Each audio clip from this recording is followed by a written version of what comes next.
Web design Bangla video টিউটোরিয়ালে আপনাদের সবাইকে স্বাগতম। বিগত পর্বে আমরা সুডো এলিমেন্ট হোভারকে নিয়ে আলোচনা করেছিলাম। আজকে আমরা ট্রানজিশন সিএসএস নিয়ে আলোচনা করব, যে কিভাবে আমরা ট্রানজিশন সিএসএস ব্যবহার করে ট্রানজিশন ইফেক্ট ইউজ করতে পারি সেটা সম্পর্কে জানবো। তো সেটা জানার জন্য আমাদের যেটা করতে হবে, ভিজুয়াল স্টুডিও কোডে চলে যেতে হবে। আর এই যে আমাদের প্রিভিয়াস দিনের কোডটা রয়েছে, এখানে কি করেছিলাম, একটা ডিপকে হোভার দিয়েছিলাম, দেন একটা হেডিংকে হোভার দিয়েছিলাম। তো আমরা হেডিং এর হোভারটা মুছে দিই, আমাদের এত দরকার নেই। আমরা শুধুমাত্র ডিপটাকে ট্রানজিশন দেওয়া প্রথমে শিখি। তো এতটুকু কাজ আপনারা সবাই করে নেবেন, যে একটা ডিপ নিয়ে নেবেন, ডিপের ভিতরে কিছু সিম্পল টেক্সট নিতেও পারেন, নাও নিতে পারেন। দেন কি করবেন, এই ডিপটাকে কিছু সিএসএস দিয়ে দেবেন, যে একটা হাইড উইড দিয়ে দেবেন, দেন একটা ব্যাকগ্রাউন্ড কালার দিয়ে দেবেন, আর ফন্টের কিছু কালার। আর এটাকে হোভার দেওয়ার সময় কি করবেন, একটা উইড দিয়ে দেবেন, আর দেন ফন্টের কালার আর ব্যাকগ্রাউন্ড কালার।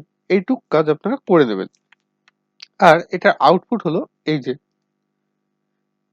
এই যে ডিপটা, এটাকে হোভার দিলে এই যে এই কালারটা আসছে। ওকে, তো এতটুকু কাজ আপনারা করে নেওয়ার পর যেটা বুঝতে হবে আপনাদের, যে ট্রানজিশন সিএসএসটা দিয়ে আসলে আমরা কি করতে চাচ্ছি।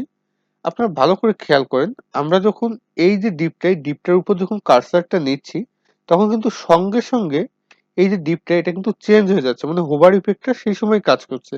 কিন্তু এটা যদি এরকম না হয়ে এইরকম হতো, যে এই হোভার ইফেক্টটা 2 সেকেন্ড নিয়ে কাজ হতো, মানে 2 সেকেন্ড ধরে কাজ হতো।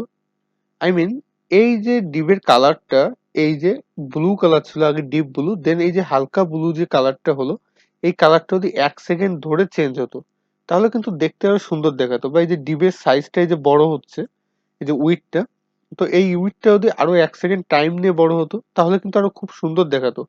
আপনারা অনেক ওয়েবসাইট ব্রাউজ করার সময় দেখে থাকবেন যে ফন্টের কালার গুলো আস্তে আস্তে চেঞ্জ হয়। যখন আপনি মাউসের কার্সারটা নিচ্ছেন, কার্সার, তখন আপনার ধরেন 0.5 সেকেন্ড বা 1 সেকেন্ড পরে গিয়ে সেটার কালার চেঞ্জ হচ্ছে। তো এইসব কাজ আর কি আমরা ট্রানজিশন সিএসএস ব্যবহার করে করতে পারি।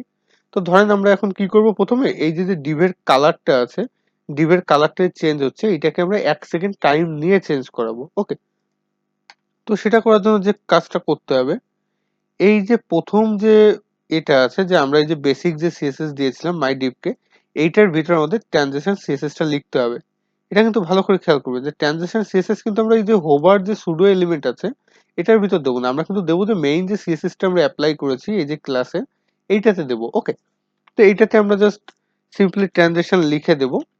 তো ট্রানজিশন লেখার পর যেটা করতে হবে, আমরা কোন জিনিসটাকে চাচ্ছি ট্রানজিশন ইফেক্ট দিতে, মানে এই জায়গায় দেখেন হোভার কয়টাকে করা আছে, যে ব্যাকগ্রাউন্ড কালারকে হোভার করছে, তারপর দেন কালার, দেন উইড, তিনটে জিনিস কিন্তু আমাদের কি হচ্ছে, হোভার হচ্ছে। কিন্তু আমরা কোনটাকে চাচ্ছি ট্রানজিশন সিএসএস দিতে, মানে ওই 1 সেকেন্ড ধরে কাজ করাতে। ওকে, তো আমরা কি চাচ্ছি, প্রথমে ব্যাকগ্রাউন্ড কালারকে, তাই না?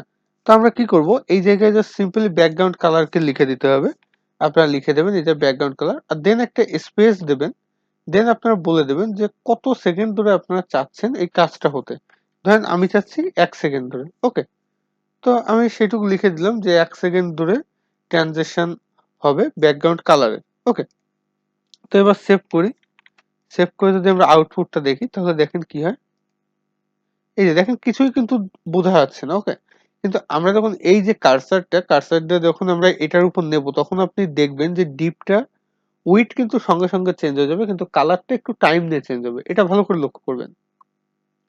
দেখছেন যে ডিপের কালারটা কিন্তু একটা টাইম নিয়ে চেঞ্জ হচ্ছে, মানে 1 সেকেন্ড টাইম নিয়ে চেঞ্জ হচ্ছে। ওকে, তো এইটুক ডিলে কিন্তু সে করছে, কেননা আমরা ট্রানজিশন সিএসএস টা ইউজ করেছি। আর ইউজ করেছি তো কিসের জন্য, শুধুমাত্র ব্যাকগ্রাউন্ড কালারের জন্য। এইটা হলো খেয়াল করার বিষয়, যে শুধুমাত্র এখানে ব্যাকগ্রাউন্ড কালারটাই 1 সেকেন্ড টাইম নিচ্ছে। আর অন্যান্য যেসব জিনিস আছে, যেমন উইডকে আমরা হোভার দিয়েছি, দেন আমরা কি করেছি, যে এই যে যে ফন্টের যে কালার, এইটাকে আমরা দিয়েছি হোভার ইফেক্ট, কিন্তু এগুলো কিন্তু সঙ্গে সঙ্গে পাচ্ছে। ভালো করে খেয়াল করবেন, এই যে উইড কিন্তু সঙ্গে সঙ্গে বেড়ে গেল, আর এই যে ফন্টের কালার, এটাও কিন্তু সঙ্গে সঙ্গে চেঞ্জ হয়ে গেল। ওকে, বাট আমাদের যে ব্যাকগ্রাউন্ড কালার, এটা কি হলো, 1 সেকেন্ড টাইম দিয়ে চেঞ্জ হলো, বিকজ আমরা ট্রানজিশন সিএসএস ইউজ করেছি। তো ট্রানজিশন সিএসএস ইউজ করার এটাই সিম্পল ওয়ে, যে ট্রানজিশন লিখবেন, দেন আপনি কোন জিনিসটাকে চাচ্ছেন যে ডিলে করাতে, মানে এই ইফেক্টটা দিতে, তো সেইটার নামটা দেবেন, দেন একটা স্পেস দিয়ে সেটা কতটুকু সময় চাচ্ছেন। ধরেন আমি এখানে 1 সেকেন্ড দিয়েছি, আমি এখানে 3 সেকেন্ড দিতাম, তাহলে আপনারা আরো ভালো করে বুঝতে পারতেন। দেখেন, এই যে রিফ্রেশ করি, এবার আপনারা খেয়াল করুন আমি যখন মাউসের কার্সারটা নেব, তো দেখেন এই যে কার্সারটা নিচে, এই যে দেখতে পাচ্ছেন যে 3 সেকেন্ড পর কিন্তু এটা কালার চেঞ্জ হচ্ছে। ওকে। এখন আপনারা বলতে পারেন যে এইভাবে তো আমরা ব্যাকগ্রাউন্ড কালারকে দিলাম। তাহলে এখন যদি আমরা এই কালারকে দিতে চাই তাহলে কি করে করব? তো এটাও সিম্পল, যদি আমরা এখন এই কালারটাকেও দিতে চাই তাহলে এরপর একটা কমা দেবো, জাস্ট সিম্পলি একটা কমা। দেন আমরা লিখবো যে কালার, তারপর এটাকে কত সেকেন্ড দিতে চাচ্ছি সেইটা লিখবো। ধরেন কালারটা আমি চাচ্ছি 2 সেকেন্ড ধরে চেঞ্জ হবে। ওকে। তো এবার আমি একটু করি যে রিফ্রেশটা করি। এবার দেখেন এবার কি হবে, কালার কিন্তু 2 সেকেন্ড ধরে চেঞ্জ হবে, কিন্তু ব্যাকগ্রাউন্ড কালারটা হবে কি 3 সেকেন্ড ধরে। ওকে। তো ভালো করে খেয়াল করবেন। দেখেন ফন্টের কালার কিন্তু 2 সেকেন্ড ধরে চেঞ্জ হয়েছে, কিন্তু ব্যাকগ্রাউন্ড কালার 3 সেকেন্ড। তো এইভাবে আমরা ডিফারেন্ট টাইম সেট করে দিতে পারি যে ইফেক্টটা কত সেকেন্ড কাজ করবে, বা ট্রানজিশন যে ইফেক্ট এটা কত সেকেন্ড টাইম নেবে। ওকে। সেরকম আমরা যদি উইডটাকেও দিতে চাই তাহলেও সিম্পল, এরকম আপনি ইচ্ছা করলে সবকিছুকে এরকম কমা দিয়ে দিতে পারবেন। ওকে। এই যে উইড ধরেন আমি দিয়ে দিই 2 সেকেন্ড। ওকে। তো এবার ব্রাউজারে গিয়ে যদি আমি রিফ্রেশ করি, তো এবার ভালো করে খেয়াল করবেন, এই যে দেখেন উইডটা কিন্তু একটা টাইম নিয়ে বাড়লো। ওকে। তো এইগুলো আমরা ট্রানজাকশন সিএসএস ইউজ করে করতে পারি। এখন আপনাদের মনে কোশ্চেন থাকতে পারে যে আমরা এরকম বারবার কেন লিখবো, আমরা যদি চাই যে সবগুলোকেই আমরা একসাথে সিএসএস দেবো। হ্যাঁ, সেটাও পারবেন। সেটা কি করে, আপনি যদি এতগুলো না লেখেন তাহলে আপনি যদি এগুলোকে সবগুলোকে মুছে দেন, দেন যদি আপনি লেখেন যে অল, দেন যদি লেখেন যে 2 সেকেন্ড, তাহলে কি হবে, এই যে হোভার যেগুলো হচ্ছে মানে ব্যাকগ্রাউন্ড কালার দেন উইড, মানে এই যে মাইডিভ যে ক্লাস আছে এর যে প্রপার্টি গুলো আপনারা কি করছেন হোভার দিচ্ছেন, সেইগুলো সবগুলো 2 সেকেন্ড ট্রানজিশন হবে। ওকে, মানে 2 সেকেন্ডের জন্য ইফেক্ট কাজ করবে। তো এবার যদি আমি ব্রাউজারে গিয়ে রিলোড করি তাহলে দেখেন সবকিছু কিন্তু 2 সেকেন্ড ডিলে হয়ে যাবে। ওকে, মানে 2 সেকেন্ডের জন্য ইফেক্টটা পাবে। দেখেন সবকিছু কিন্তু 2 সেকেন্ড। ওকে। তো এইভাবে আপনারা ট্রানজিশন সিএসএস ইউজ করতে পারেন। এখন এই যে এই যে বৃদ্ধিটা, এই যে আপনারা দেখেন এই যে বৃদ্ধিটা হচ্ছে, এই বৃদ্ধিটা কিন্তু একটা ওয়েতে হচ্ছে, মানে এই একটা কি বলবো, এটা একটা একটা রিদমে হচ্ছে। ওকে। কারণ আপনারা দেখেন যে একটা ফ্লো আছে, মানে সমান্তরাল ওয়েতে হচ্ছে, কিন্তু দেখেন এই যে একটা রিদম আছে কিন্তু এই বৃদ্ধিটা। এখন এই যে রিদমটা এটা কিন্তু আমরা কন্ট্রোল করতে পারি কি করে, এই যে অল 2 সেকেন্ড লিখেছি এটা যদি আমরা এই যে যদি ইজি লিখে দিই তাহলে কিন্তু এটা ইজি স্টাইলে বৃদ্ধি পাবে। ওকে। তো এই ইজি স্টাইল বোঝার জন্য আগে আপনারা এইটা দেখে নিন, এইটা যেভাবে বাড়ছে এখন যদি আমি রিফ্রেশ করি তারপর কিন্তু একটু ডিফারেন্ট হতে পারবে। এখন এইটা আপনাদের বুঝতে অনেকের সমস্যা হতে পারে, এই জায়গায় আপনারা ইজি না দিয়ে ইজি আউটও দিতে পারেন। এগুলো এক একটা ওয়ে, মানে একটা রিদেম একটা আপনি সেট করে দিতে পারেন যে এই অনুযায়ী বাড়বে। ওকে, মানে এই ফ্লোতে বাড়বে। তো আমি এই জায়গায় ইজি আউট লিখে দিলাম। দেখেন এবার কিন্তু আরেকটু চেঞ্জ হবে, এটা বুঝতে হয়তো বা কষ্ট হতে পারে আপনাদের, বিকজ এটা ওইভাবে বোঝাটা একটু কষ্টকর হয়ে যায়। আমি এটা আরো ডিটেলসে বুঝাচ্ছি। এবার দেখেন এটা কিন্তু আরেকটা স্টাইলে বাড়ছে, এটা যদি আপনাদের বুঝতে কষ্ট হয় তার জন্য আমি কি করতে পারি, এটাতে গিয়ে ইন্সপেক্ট এলিমেন্ট করতে পারি। দেন এই যে আমাদের যে এই যে সিএসএস টা আছে এটা কিন্তু এই যে শো করছে, এই যে অল 2 সেকেন্ড ইজি আউট আমরা যেটা লিখেছিলাম, ঠিক আছে, এই যে খেয়াল করবেন এই জায়গায় ইজি ইন আউটও দিতে পারেন, যা ইচ্ছা। এগুলো এক একটা স্টাইল বা এক একটা ফ্লো, আপনি কোন রিদমে এটা বাড়াতে চাচ্ছেন, ঠিক আছে। এই যে একটা সমান্তরাল একটা ওয়েতে বাড়ছে দেখতে পাচ্ছেন, এটা কিন্তু একটা সেট করতে পারেন কি করে, এই easy out easy in out বা ইজি দিয়ে। তো এই যে দেখতে পাচ্ছেন একটা এই যে কার্ভ টাইপের রয়েছে, এই কার্ভটায় যদি আপনারা ক্লিক করেন তারপর দেখবেন এই যে কিছু গ্রাফিক্যাল রিপ্রেজেন্ট টাইপের হচ্ছে, তো এইগুলোকে আপনারা একটু যদি এরকম ঘুরিয়ে ফিরিয়ে দেন, ঠিক আছে, তাহলে তারপর যদি রিফ্রেশ করেন তা দেখেন কি হয়।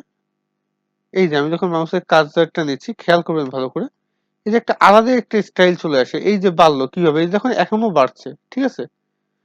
এটা কিন্তু আগের মতো একভাবে বেড়ে যাচ্ছে না। এবার দেখেন ভালো করে খেয়াল করুন, এই যে দেখেন এখনো কিন্তু এটা বৃদ্ধিপ্রাপ্ত হচ্ছে, ঠিক আছে।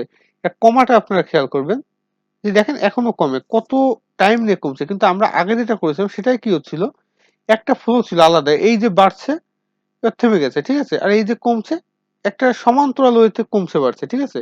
কিন্তু আমরা যখনই এই কার্ভটা নিয়ে একটু নাড়াচাড়া করবো বা এই কার্ভটা যখন আমরা একটু ঘুরিয়ে দেব বা হেরফের করব তখন দেখবেন এটা স্টাইল কিন্তু চেঞ্জ হবে। ওকে।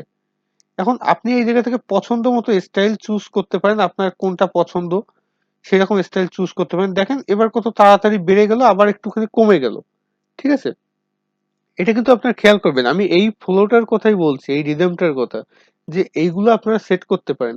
এখন এইটা তো আপনি করলেন, তাই না? তো এইটা আপনি কি করে এখন আপনাদের কোডে নেবেন? কারণ আমরা তো খালি শিখেছি যে ইজি, ইজি ইন আউট বা ইজি আউট এইগুলো শিখেছি লেখা। কিন্তু এইটা কি করে লিখবেন? তো সেইটা দেখেন আপনি যখন এইটাতে ক্লিক করলেন, ক্লিক করার পর এইটা যখন আপনার পছন্দ হলো, আপনি যখন সেট করতে পারলেন এইরকম একটা, ওকে? তারপর কি করবেন? বাইরের সাইডে একটা ক্লিক করবেন। ক্লিক করার পর এই যে দেখবেন কোডটা চলে আসছে, ঠিক আছে?